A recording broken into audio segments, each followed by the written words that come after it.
पिता पुत्र का अनमोल रिश्ता। मितपुर नाव गांव में एक लकड़हारा रहता था जिसका काम जंगल से लकड़ियों को काटना तथा बाजार में बेचना था। लकड़हारे के साथ उसकी पत्नी और उसका एक बच्चा रहता था जिसका नाम प्रेम था, जो कि बहुत बुद्धिमान तथा पढ़ने लिखने में होशियार और चतुर चालाक था।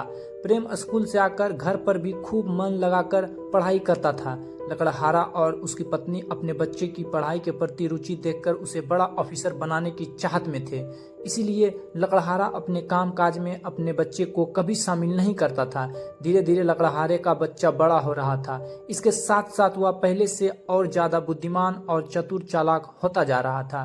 लकड़हारा और उसकी पत्नी अपने बच्चे की उन्नति देख बहुत खुश रहते थे। अब उन्हें लगने लगा था कि हमारा बच्चा एक दिन हमारा नाम जरूर रोशन करेगा। कुछ साल बाद लकड़हारे के बच्चे ने अपनी पढ़ाई पूरी कर ली।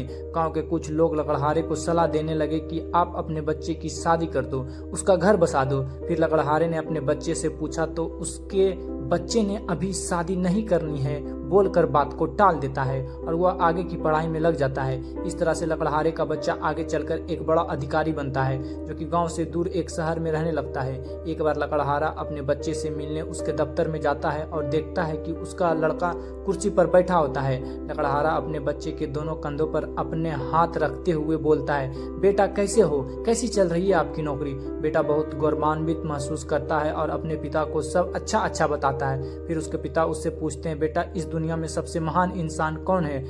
बेटे ने कहा मैं। लकड़हारा सोच में पड़ गया और उसे ऐसे जवाब मिलने की उम्मीद नहीं थी। वह सोचने लगा कि मैंने अपने बच्चे को बहुत मुश्किल से पढ़ाया और होनहार बनाया और आज मेरा बेटा बोल रहा है इस दुनिया में सबसे महान इंसान मैं हूँ। फिर उसके पिता ने वहां से जाने के लिए कदम बढ़ाए। लकड़हारे के दिमाग में फिर से वही प्रश्न आया और दोबारा बेटे से पूछा, बेटा इस दुनिया में सबसे महान इंसान कौन है। बेटे ने कहा आप। लकड़हारा कुछ समझ नहीं पाया। उसने पूछा, अभी तो तुमने बोले थे कि इस दुनिया में मैं सबसे महान इंसान हूँ। बेटा मुस्कुराते हुए बोला, पिताजी जब आपने मुझसे यह प्रश्न पहली बार पूछा तब उस समय मेरे कंधे पर आपका हाथ था, इसलिए मैंने अपने आप को इस दुनिया का सबसे महान व्यक्ति बताया था। क्योंकि जिस पिता के हाथ पर बेटे के कंधे पर हो उसे महान इंसान कोई और नहीं हो सकता। बेटे की संस्कार भरी बात को सुनकर उसका पिता प्रफुल्लित हो गया और अपने बेटे को गले से लगा लिया।